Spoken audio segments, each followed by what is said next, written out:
Hey, Matt, thank you for joining me on the show. Today, we're just going to talk about inspections and you being the kind of quasi inspection expert that I lean on a lot for my buyers. I'm going to grill you with questions on what buyers need to know about inspections, not necessarily what your company does specifically, but just in general, how buyers should think about inspections. So first, let's start with your background. Why should someone listen to you? Yeah, so my personal background is pretty varied. Before starting the business, I had about 15 years of ops management. I was a branch manager for a construction company for a little while. I was a branch manager for a cement distribution manufacturer. So I learned a lot about concrete and how it's made and stress tests for the state and things like that. That was very, very helpful in this industry now. Heavy equipment dealership. I mean, just kind of all over the place. People, And right? when it was time to do something for myself, which I've told you this before, but for the sake of the interview, the best advice I ever got was from my wife when she said, either do something or stop complaining about it. And put up or shut up, basically. And so I found home inspections as an industry, and it really synced with me very quickly. It made sense. It was right up my alley. I've always done everything myself around the home, so I really felt like I had a good grasp on it. And then I found out that Iowa, and this is very pertinent to the listeners that are buyers, Iowa has no standards, no licensing requirements, no training requirements, nothing. So anybody can just go, hey, I'm a home inspector. And that's not the way I do things. It's not the way my wife does things. So I went out and got certified through two different companies, one called ICA and the other one's called Internachi. Internachi being the largest certification company in the world for home inspectors, because I wanted to make sure that I was doing it right. I didn't want to go out there and just wing it. I didn't want to go out there and pretend to be an expert and not do my best when people are making the biggest decision in their lives when it comes to even purchases. So that's what I did. I went out, got certified, started doing inspections for myself, and the rest is history. That's kind of the background. The business model it's very simple right now. It's just me doing inspections. We do have business partners down in Oklahoma. We have 4 inspectors in Oklahoma, and we're hoping to grow Iowa to be about the same. We have a person in the works right now. She should be done with her testing here soon, because again, state doesn't require it, but we have very high standards, and when we make all of our inspectors go and get certified through Internachi, and then make them take what's called the NHIE, the National Home Inspectors Exam. And that gives them the instant credentials to say, hey, I might be new, but I've done everything that other states require. That's what Oklahoma requires to get licensed, because they have licensing down there. So we say, well, let's have that same standard for Iowa, since it's a good standard to have. Yeah, when I said business model too, your processes and operations is very streamlined. It feels very like you're running a large organization with many inspectors. So like, although I know and we know you're not, and you don't need to be a good inspector, but the process was super smooth. How did you guys, decide on that? Was that from the very beginning? You're like, we're gonna have this set up? Did it help that Oklahoma was already in place and you kind of transferred some of those softwares? Yeah, pretty much. Our business partners started the Oklahoma side 5 years ago, 6 years ago. So they've been developing that over time. And then when Kaylin and I came on board, a lot of that was already built. We've hopefully helped make that more streamlined. But yeah, definitely already in place. When you got 4 or 5 guys down there, it's kind of varied, 4 or 5 guys down there, you're obviously doing a lot more inspections per day. We're doing 15 inspections a day or something like that. So you need a streamlined process. You can't have an inspector answering the phone to schedule. It just doesn't work. We need to be focused on our inspection. We can't be bothering with taking calls and saying, oh, what's my calendar look like? So we have an admin person to handle that. Amy does a great job with admin. And yeah, we definitely set it up to accommodate a multi-inspector firm. even though I was not one yet. Yep. Yeah. Right. I mean, matter of time. Well, you plan for where you're going to be, right? Yeah. Dress for the job you want, right? Yep. So homeowners, when they're buying, where do they call you into the process? Is it before they put a purchase agreement in, after? What's that look like? So if I was on the other side of things, what I would do is if I find the home that I want and we're going to make an offer, I would probably start looking for that home inspector when the offer is in, but maybe not yet accepted, just so that I can play the field, right? I want to read their websites. I want to look at their reviews, maybe even talk to them, see what kind of business they are, what kind of person they are. And that way, when the offer is accepted, we can get that thing scheduled quickly, rather than waiting until the offer is accepted and finding out, oh, well, in order to get the deal, we had to give a 5-day window. And now I'm struggling to find an inspector. Getting that ball rolling early. So technically, my part of the process is offers accepted, contract signed. You got that 5, 7, 10-day inspection period. Yep. I come in, do my inspection. But I would definitely get that ball rolling the moment you're going to put an offer in. At least start looking and reading websites and reviews and things like that to know who you want to choose. Right. When you get that initial phone call, obviously, are you like, what are the questions that come up in that initial call? Because I can imagine someone that's already bought a house, they know the process, they know what's going on. Maybe a new homeowner, what do they need to know when they make that call to you? I mean, the most common question is probably just price, to be honest with you, which I get. Don't get me wrong, I'm a very frugal person financially, but I do think that's the wrong way of looking at it. They can't vary more than no, really it doesn't, right? Everyone's going to be in somewhat of a ballpark. So, 50, $75 the difference one way or another. Right. Even 100. Even 100. Yeah. When you're looking at a multi-$100,000 purchase, and for a lot of people, unlike investors, the majority of our clients are first-time home buyers or people that are buying a home they plan to live in for a long time. Do you really want the cheapest? Do you want the best? Yeah. And those do not often go together. Yes. So, Just for perspective, I've seen home inspectors go to the house, do the inspection, and they'll say, hey, if you want a $150 discount, I won't write up the report. I'll just tell you what's wrong. Right. And once I hear that, I'm like, well, I'm never recommending that guy again, even if he did the best inspection ever. That's not good business for someone that's buying a house, right? Plus your negotiation skills as a realtor, when the inspection items come up, you can't prove that anything was there, depending on if there is an ability to do negotiating during inspection. Because I always call the inspection period the second negotiating, right? Whether I'm selling the house, listing the agent, we get an accepted offer, I tell the seller, hey, they're going to come up with something during the inspection and they're going to ask for something. So be ready to know that dollar amount or that thing that they're going to ask for, because in Iowa, that inspection period, you can get out of your earnest money, you get your entire earnest money back, you can get out of the contract for almost just giving them the inspection report and saying, we want it all done. Yeah. Right. You can do that. So yeah, absolutely. It's a very powerful tool, very. And strictly from a business standpoint, I don't know why anyone would want to cut themselves short like that. You're undervaluing your service to say, oh, I'll knock money off by not giving you a report. That report is everything. That report is what we do. Right.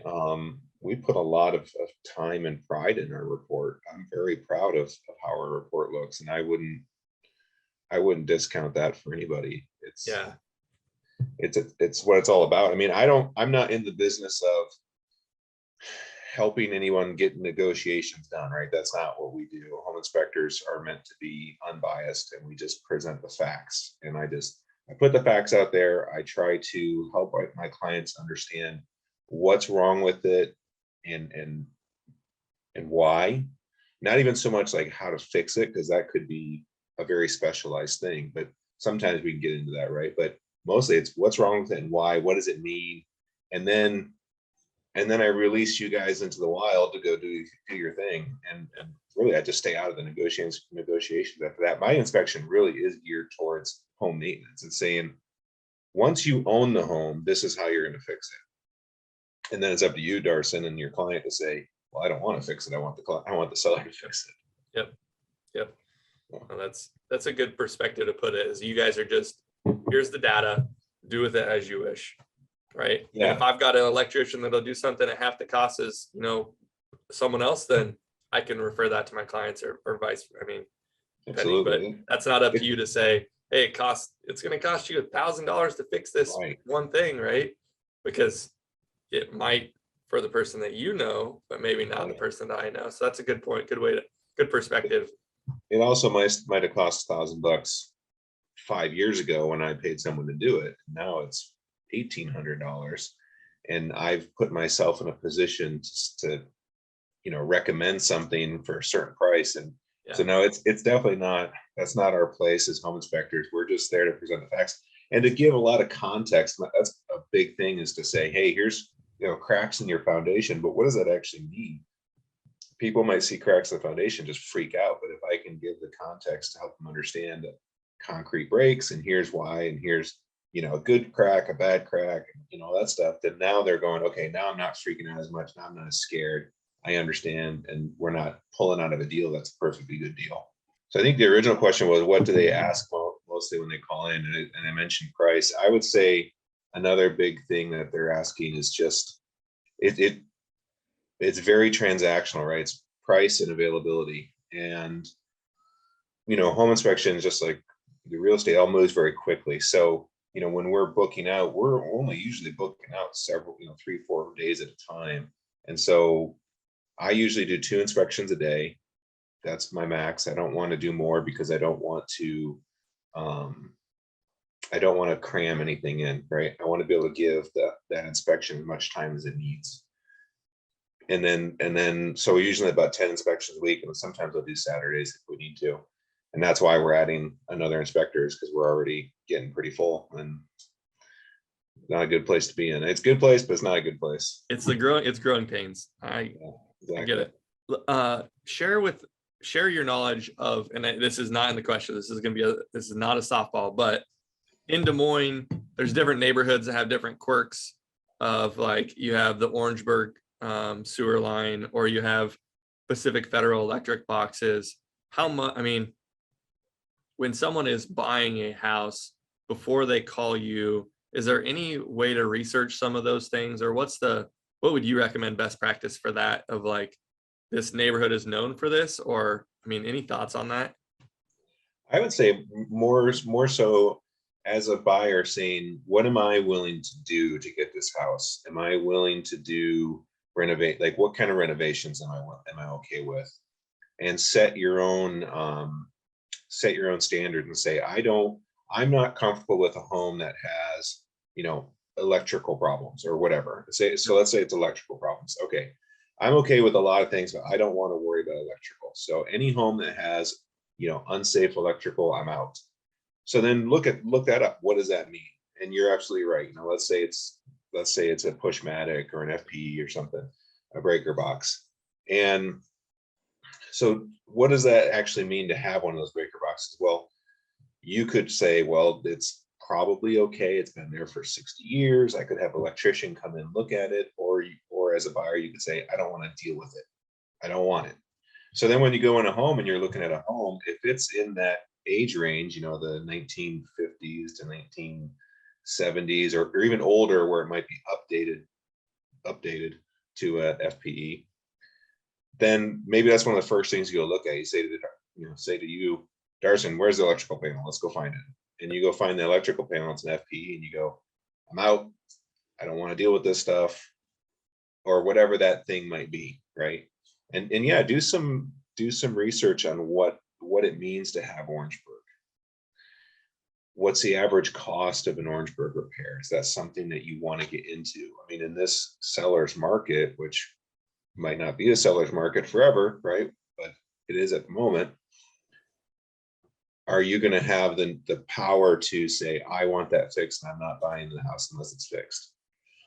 Well, something big, maybe something smaller, maybe not. And I think a buyer just has to, the buyers need to set um, their own line to cross and say, this is a line I'm not going to cross. I don't want to deal with a house that has foundation issues. And then just do, I mean, really a cursory glance of internet searching on Google can tell you what foundation issues are and how to spot them, right? Just a minimal Google search could give you some information on that. Good. And once you set that standard, then also, I mean, I'm sure as a realtor, you would love for a client to say, I don't want a house that has this, because that's going to save you a lot of time showing them houses, right? Showing them houses that they might not want. Yeah. What about on the new construction? Someone buying new, or maybe it's 2-3 years old, and like, I can't imagine any new construction has any safety issues or problems with it. Whether it's new or it's 2 or 3 years old, like, either tell a story or share why, why is an inspection needed for that? Why doesn't a builder's home warranty? Now, you can't really talk on all the home warranties, so you don't really know them, but why is that not adequate?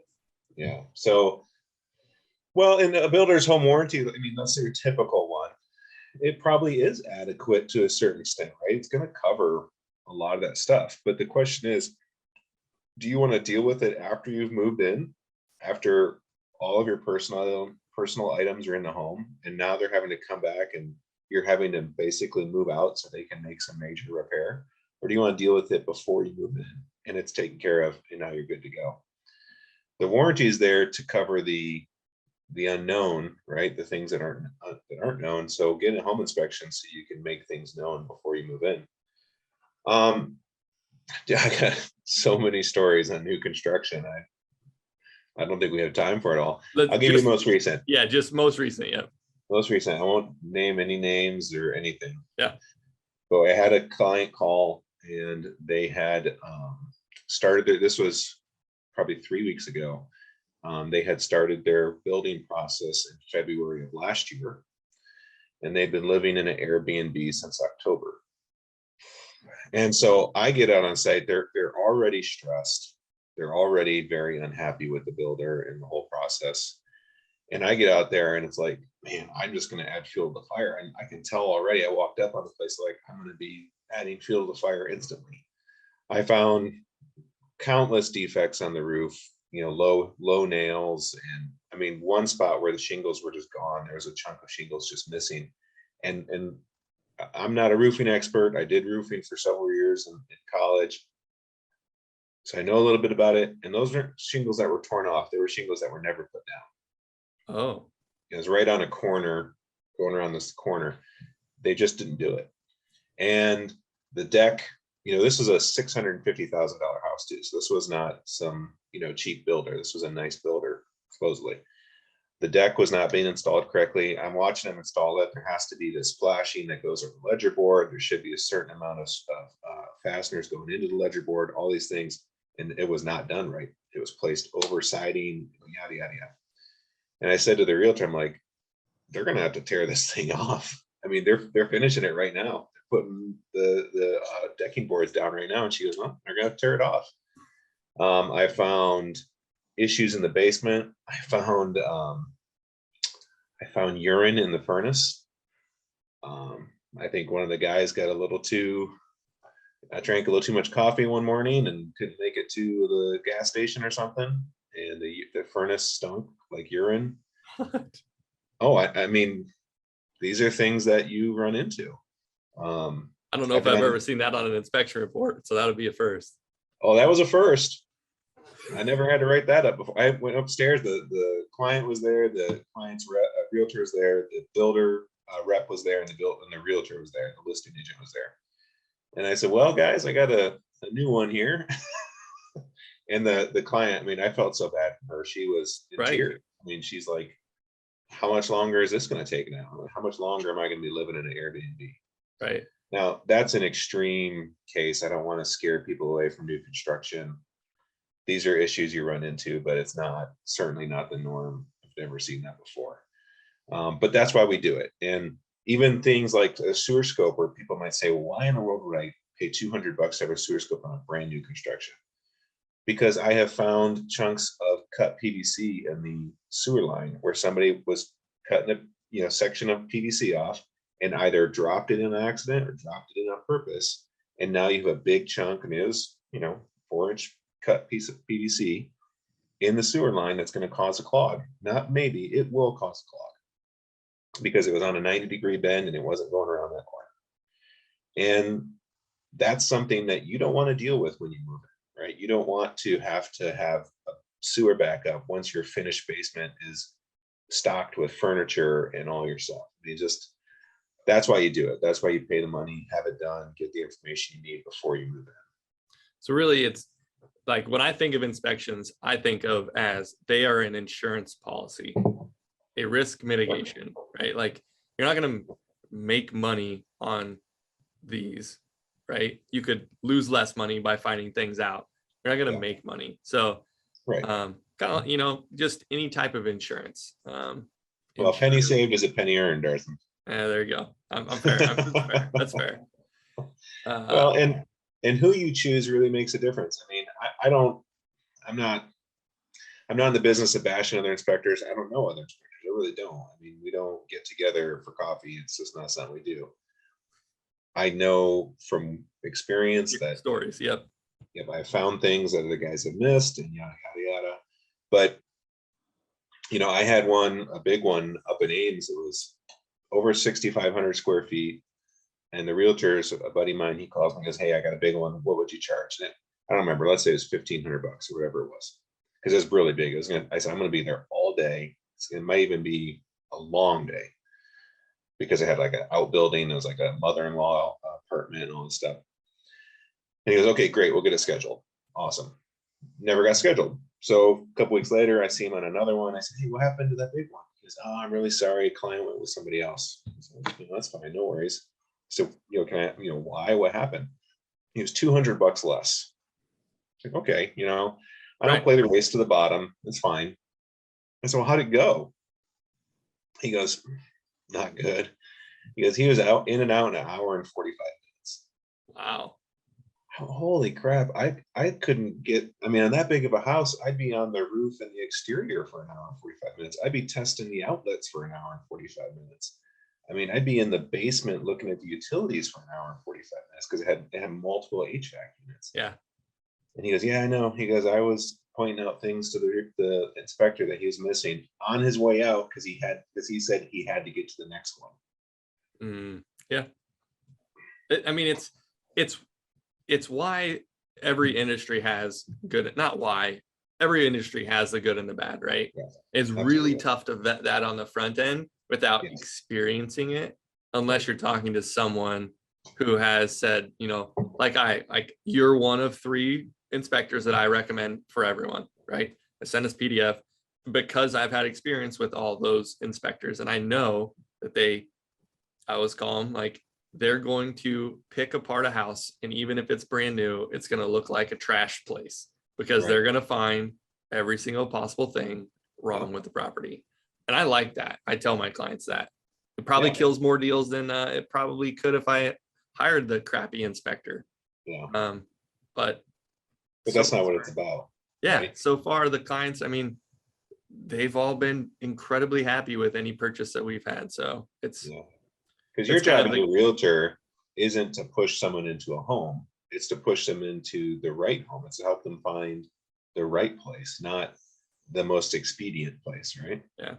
Gosh, I heard there was a home warranty guy came into our office and did a presentation and told us that, 85% of homeowners have buyer remorse. Jeez. I want to say 85%? Within the first year, 80, it was way over 50%. I don't know if it's 85, but I was like, that's mind blowing. In today's market, honestly doesn't surprise me because, you buy it and you're like, oh my gosh, but you wait a year and you realize, oh, my house is worth that much more right now. They're like, oh, well, that was a good idea. I'm pretty smart. Well, how many, I've been on a lot lately where the husband hasn't even seen the home yet, or the wife hasn't even seen the home yet, or neither of them have even seen the home yet. there's a totally sight unseen purchase. So yeah, it wouldn't be too surprising for a good amount of dissatisfaction to be out there. Yeah. Yep. Okay, we'll wrap this up.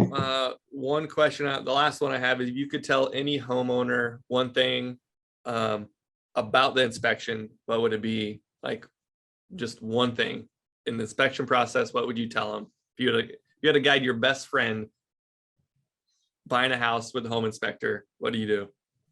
Apart from don't skip it, because I think that's obvious, Yes. it would be to manage your expectations.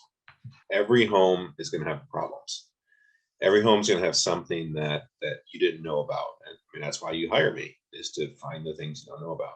So manage your expectations and realize that I'm going to find something, but odds are it's going to be something that's manageable. Odds are we're going to be able to explain it and talk about it and have that conversation that's going to help you understand. So don't get too excited and be like, this house is perfect and I'm never going to be sad. But also don't be too scared and think, I have found very few homes that have so many issues that they're just, a lost cause. That doesn't happen. So manage those expectations, have them in the right place, that kind of medium ground. You're going, hey, he's going to find a few things, but you know what? We're going to be okay. We're going to do what we have to do to get the right home. Awesome. That's really good. That would echo, at least resemble what I would recommend too. So that's perfect. Okay, so we'll wrap this up. If someone wanted to hire you as a home inspector, what's the best process? What does that look like? Give me your minute and a half sales pitch. Sales pitch. They can go to our website, www.foreverhomeinspection.com. That's got all our information on there. You got to choose between Iowa and Oklahoma, so just make sure you choose Iowa. They can also call my admin, 515-222-6204 to schedule. It's just, I think our reputation is speaking for itself, right? I had a best compliment. This is my sales pitch. This is how I'll wrap it up. The best compliment I got was from a realtor. Maybe she'll be watching. She can attest to it in the comments. She said, I want you to inspect the house I buy, but not the house I sell. I can understand that. I'll take it. I'm going to embroider that and put it on my wall. That's funny. So the next, never mind, we're going to get into it. No, I'll cut this off. I'll cut this out, but I was going to say, you're going to start getting offers or getting purchase agreements say without this home inspector, because they're too thorough. Don't you? Yeah. Well, hey, you know what? That is what it is. If that's the type of person you want to be, that'd be an awesome honestly, it'd be a cool reputation, because the buyers would then fight for you even harder, right? Yeah. I mean, yeah. I could really jack my prices up then. There you go. Cool, man. Well, I appreciate you jumping on and taking the time on in the morning here, and thank you for treating all of my clients that have chosen you very well, and I appreciate the work you've done and all the time you spent with us. Yeah, well, thank you, Darson, and it's a good time every time we get together. You're one of the realtors that I definitely approve of. I mean, you do it right. You take care of your clients, and it's obvious. Yeah, I appreciate it. Thanks for those kind words. I'll pay you later. See you, Matt. I appreciate it, man. Have a good one. Okay. See ya. Bye.